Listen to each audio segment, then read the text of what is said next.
Coming up on InfoSecSync, zero-day vulnerabilities hit Apple, plus another product launch is just around the corner. Plus, the global effort to fight ransomware. And 3 men arrested in a BEC scheme. Also ahead, one of the world's largest hotel chains becomes the target of cybercrime. We've got those stories and more, so get ready to get in sync with InfoSecSync. You're watching the InfoSecSync Weekly News with Nick Thomas and news anchor Leyla Gulen, sponsored by Axellio. Threat detection and response done right. Axellio. Welcome to InfoSecSync Weekly News for week ending October 15th, 2021. I'm Leyla Gulen with your host, Nick Thomas. Nick, it's good to see you. Good to see you too, Leyla. How are you? Doing all right. Busy week again? Absolutely. Always busy, right? Yeah, always. People are always up to shenanigans, aren't they? Absolutely, yeah. Well, iPhones and iPads received an emergency patch from Apple after the discovery of a zero-day vulnerability. The issue relates to a critical memory corruption bug in the IOM mobile frame buffer, allowing an application to execute commands on vulnerable devices with kernel privileges. These privileges allow the application to execute any command on the device, which can be potentially used to steal data or install further malware. Apple has not provided any details on how this vulnerability was used in attacks, but say there are reports of it being actively used in attacks. The list of impacted devices is quite extensive, affecting older and newer models, including iPhone 6s and later, all models of the iPad Pro and iPod Touch, and more. So we're hearing more and more of these attacks. I know we've talked about it before, Nick, as far as Apple's concerned. Do you know if the company is doing anything to mitigate these attacks?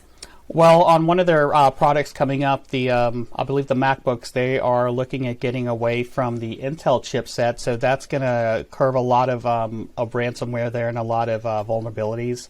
But for their current things, such as the iPhone and iPad, I think they're doing the best that they can to handle what they've got going on.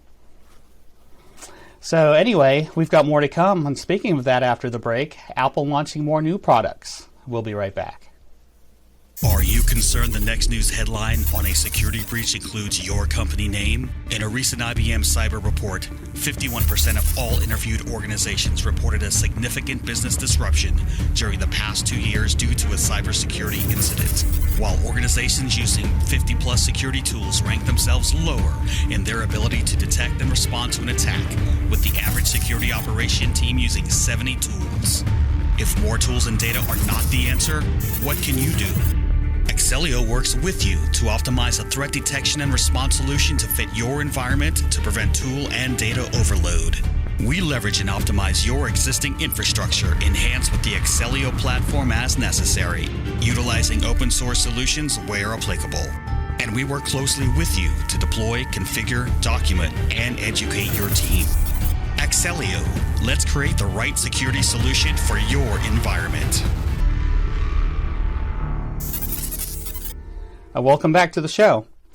Unleashed is the title of Apple's second big product launch, happening in just a few days. The tech giant will host a virtual event on October 18th to release an updated version of its high-end MacBook Pro laptop. The event comes barely a month after Apple unveiled a slew of new products, including 4 new iPhones, a new Apple Watch, and new iPads. Apple has switched to its powerful in-house M1 silicon chips for its computer lineup. A logo change is also expected and could allude to further speed and performance upgrades. Leyla? Sounds exciting. Well, Apple has released a threat analysis report on why allowing sideloading on iOS would pose serious privacy and security risks to iPhone users. Sideloading is the process of downloading and installing mobile apps on Apple devices from sources other than the official App Store. While there has been pressure on Apple to support sideloading, the tech giant believes that sideloading would cripple the privacy and security protections that have made iPhones so secure. Well, Apple has used Android's ecosystem as a cautionary tale, suggesting that iOS could end up just as bad if it starts allowing users to install applications from third-party stores and websites. A recent report detected more than 5 million malicious installation packages targeting Android devices last year. Apple is not completely exempt from malware problems. The Xcode Ghost malware, discovered in 2015, impacted thousands of iOS applications and 128 million iOS users. So, yes, they're not completely bulletproof here, Nick, but you're talking to somebody who has iPhone products, Apple products, and of course the Apple, not the Google store, but the Apple App Store. That's where I go to get all my stuff. I'm surprised that people even go to third parties for these things. Me as well. I have no idea where you would go to a third party. That's very unsafe. I mean, the only thing you can get from there is either adware or malware. You think the product is good. They're probably shoving something in there, especially if it's for free. So people have to be careful of side loading if you attempt to do that, and make sure that it is a legit product, and go to the App Store and get it from there, because I know they go through a very extensive process for developers just to put their stuff on there. Very, very rigid process. A warning group is issued by Google that a nation-state threat group identified as APT28 has been conducting a spear phishing campaign. The Russia-tied group attempted to target 1,400 Gmail users, particularly activists, journalists, and officials working at agencies responsible for national security. APT28, also known as Fancy Bear, has been active since 2004 and is often observed in malicious activities related to data theft and espionage. The unsuccessful campaign was spotted late last month. Well, Google is amassing a crew of in-house experts to create its new Google Cybersecurity Action Team. The team will provide services in 4 key areas: strategic advisory, trust and compliance, security, customer and solutions engineering, and threat intelligence and incident response. Well, duties will include advising customers on their security strategies, including educational content and transformation workshops. Another role of the team will be to simplify customers' compliance journey through trust and compliance services that map Google's global compliance certifications to industry control frameworks. The team will also be involved with the delivery of threat briefings, preparedness drills, incident support, and rapid response engagements. It's great that they're doing this, Nick. Surprised it hasn't been done sooner. Do you think this is going to help matters? I believe it will, especially with all of the new things coming in from the Biden administration for cybersecurity. This is just going to set Google up for success as they go through, like it said, compliance issues with agencies and with businesses, with ISACA certifications such as the COVID framework and other frameworks, including NIST and things like that to go through. So it's going to be very seamless for the customer and a great addition for the company, Leyla.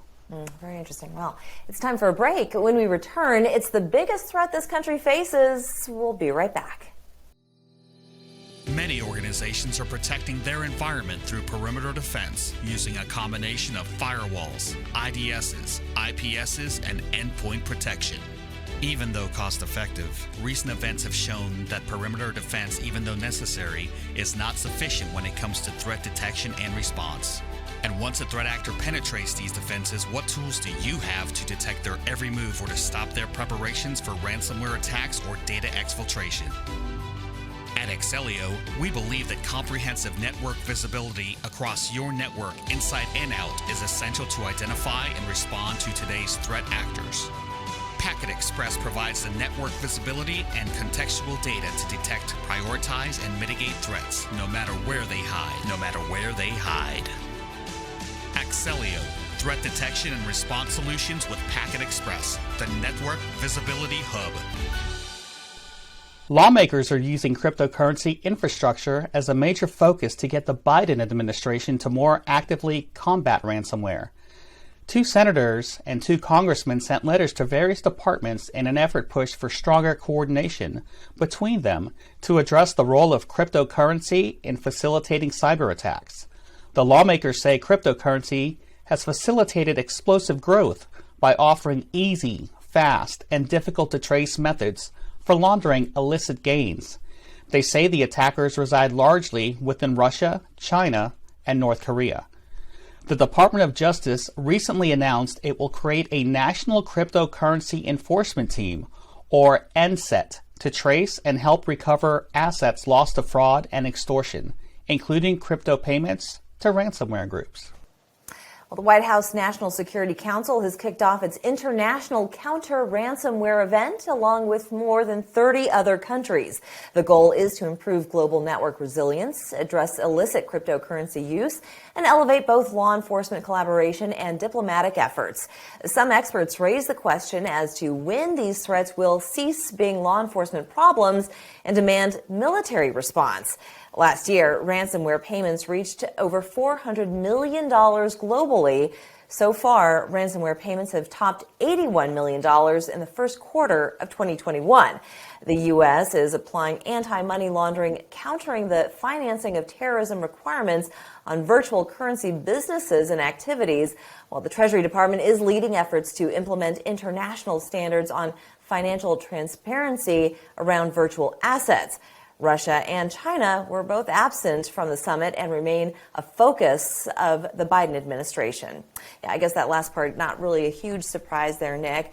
There's a lot of argument supporting crypto. There are many proponents for cryptocurrency. It sounds great. It can be great, but when it's largely unregulated, how does a government gain control when it's cryptocurrency that these attackers are after? Right, Leyla. It's very difficult to gain control because it's highly unregulated. So first of all, trying to get with those companies that actually conduct the transactions daily and try to start and perform some sort of regulation on them is a good start to help control the fraud and help with regulations coming down the pipeline. So I believe the administration and other countries are helping with that as we go through that. Meanwhile, Australia plans to require larger businesses to report ransomware attacks to the government. This is all part of a comprehensive strategy that also includes new criminal penalties and assistance for victims. It's called the Ransomware Action Plan and emphasizes that the government does not condone paying a ransom and would impose stricter criminal penalties for anyone who launches a ransomware attack. Another aspect of the plan would ensure that Australian law enforcement can track, seize, or freeze ransomware gangs' proceeds of crime. While banning ransomware payments has been suggested as one tactic to fight these crimes, critics say paying may be the only option for some organizations. Fertility healthcare is facing a flurry of hacking incidents. Medical laboratory testing company Quest Diagnostics says a ransomware attack in August led to the potential compromise of personal information of approximately 350,000 patients. Potentially stolen information includes names, addresses, phone numbers, dates of birth, and more. Several other reproductive organizations have been targeted, leading to a financial settlement and corrective action plan. Among the largest breaches reported in 2020 was a ransomware incident affecting nearly 879,000 individuals linked to Maryland-based U.S. Fertility. It's a service that provides IT and other support to a network of fertility practices across the country. When we come back, a deadline to get the U.S. government to comply with new cybersecurity demands. We'll explain after the break. Are you concerned the next news headline on a security breach includes your company name? In a recent IBM cyber report, 51% of all interviewed organizations reported a significant business disruption during the past 2 years due to a cybersecurity incident, while organizations using 50-plus security tools rank themselves lower in their ability to detect and respond to an attack, with the average security operation team using 70 tools. If more tools and data are not the answer, what can you do? Axellio works with you to optimize a threat detection and response solution to fit your environment to prevent tool and data overload. We leverage and optimize your existing infrastructure enhanced with the Axellio platform as necessary, utilizing open source solutions where applicable. And we work closely with you to deploy, configure, document, and educate your team. Axellio, let's create the right security solution for your environment.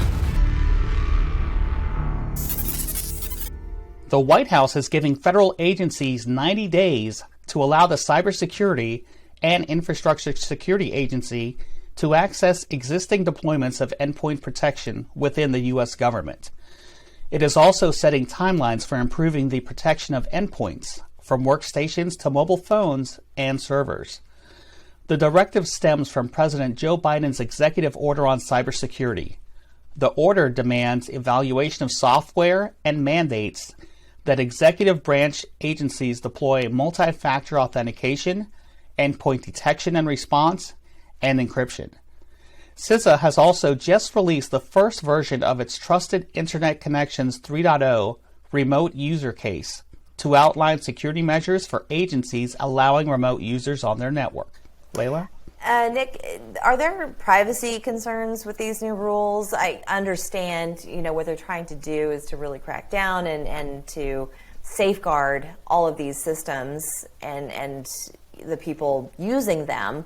But are there any privacy concerns, or as in regards to the users, or? Yeah, just employees, government employees using these computer systems and so forth. Well, just being a government agency, there's a lot of privacy protections that come with the position or the job that they're in automatically. So everything is protected. Right, and now even more so. And now even more so, exactly. That's right. Well, the United Kingdom is also cracking down to help fight cybercrime. Its National Cybersecurity Center has published an updated guidance for employees using their personal devices for work amid a prolonged work-from-home setting. The agency says that the pandemic-induced remote working setup has made cyber threats ubiquitous. It also offers advice for organizations on whether BYOD is right for their employees. Compliance would include legal and contractual obligations, supporting a wider range of device types and operating systems, cyber hygiene, and zero trust. Nick? Thanks, Leyla. The MYKINGS botnet is growing. In 2018, MYKINGS malware reached 520,000 infections. Today, the botnet has steadily grown and remains hidden and free from law enforcement crackdowns and making millions. Also known as dark cloud, attackers are making massive amounts of money in crypto and have developed a vast infrastructure and versatile features including bootkits, miners, droppers, clipboard stealers, and more. The botnet uses many cryptocurrency wallet addresses, which experts believe were amassed by the clipboard stealer and the crypto mining components. Earnings show nearly $25 million. However, with more than 20 cryptocurrencies being used, the amount could be much higher. A new monetization technique has also been spotted involving the Steam gaming platform. Dubbed Fin12, the threat actor group has been behind prolific ransomware attacks dating to at least October 2018. The aggressive, financially motivated Russian-speaking threat actor deploys the Ryuk variant ransomware by leveraging TrickBot initial access brokers. This tactic skips double extortion attempts in favor of fast and higher payout ransoms. Their primary target, healthcare facilities, because they can't afford to have their facilities go offline due to a cyber attack and may be more amenable to pay a ransom faster and quicker to ensure the safety of human life. Well, in nearly every Fin12 intrusion since February 2020, Fin12 has used Cobalt Strike beacon payloads to interact with victim networks, progressing through their attacks from internal reconnaissance to ransomware deployment. Nick? Industrial giants Siemens and Schneider Electric released nearly a dozen security advisories describing a total of more than 50 vulnerabilities affecting their products. Patches have been made to arbitrary code execution issues for Siemens' SYNC network, in addition to mitigations for various controller and device vulnerabilities. Meanwhile, Schneider Electric has released 6 new advisories covering 20 vulnerabilities. One advisory describes the impact of 11 Windows flaws on the company's Connext solar power plant products. 3 men have been indicted for allegedly conducting an extensive business email compromise scheme, also known as a BEC. The suspects include an ex-employee of Bank of America and TD Bank and have been charged with money laundering and aggravated identity theft. According to the DOJ, the men laundered more than $1 million in funds obtained fraudulently from at least 5 victim businesses. The scheme lasted between January 2018 and March 2020 and targeted employees of several large and small businesses across different industries and those who had access to their businesses' financials. They were then allegedly tricked into making what they thought were legitimate wires to accounts controlled by the conspirators. Microsoft has disclosed that it mitigated a DDoS attack of, get this, 2.4 terabytes per second, which targeted an undisclosed European customer using its cloud computing service Microsoft Azure. The attack was 140% higher in scale than any previously recorded network volumetric event on Azure. The DDoS attack traffic originated from nearly 70,000 sources in countries including Malaysia, Vietnam, Taiwan, Japan, China, and the U.S. The attack vector was reportedly a user datagram protocol, or UDP. UDP is usually used in time-sensitive applications such as video playback because it enables rapid transfer of data, as opposed to a DOS attack in which one system sends malicious data packs to a server. A DDoS attack stems from multiple systems. Leyla? MITRE has created 2 new organizations intended to help the company better focus on cybersecurity threats to critical infrastructure and new approaches to public health challenges. They're called the Cyber Infrastructure Protection Innovation Center and Clinical Insights Innovation Cell. These offshoots are tasked with making breakthroughs in applied science and advanced technology that transform the future of U.S. scientific and economic leadership. Among the goals, to protect critical infrastructure within the public and private sector, including operational technology, industrial control systems, and cyber physical systems. Nick? One of the largest hotel chains in the world has become the target of a cybersecurity attack. The Spanish-based MELIA Hotels International lost parts of its internal network and some web-based servers. No ransomware gang has publicly taken credit for an intrusion at the hotel chain, nor has the hotel's name been listed on any ransomware leak sites as a potential victim. MELIA is the 17th largest hotel chain in the world, operating more than 370 hotels in more than 40 countries. Wow. Some pretty interesting news this week, Nick. Thank you so much. That's going to do it for us. We want to thank you for watching. On behalf of Nick and myself, you're now in sync with InfoSecSync. We'll see you back here next week. Many organizations are protecting their environment through perimeter defense using a combination of firewalls, IDSs, IPSs, and endpoint protection. Even though cost-effective, recent events have shown that perimeter defense, even though necessary, is not sufficient when it comes to threat detection and response. And once a threat actor penetrates these defenses, what tools do you have to detect their every move or to stop their preparations for ransomware attacks or data exfiltration? At Excelio, we believe that comprehensive network visibility across your network inside and out is essential to identify and respond to today's threat actors. Packet Express provides the network visibility and contextual data to detect, prioritize, and mitigate threats, no matter where they hide.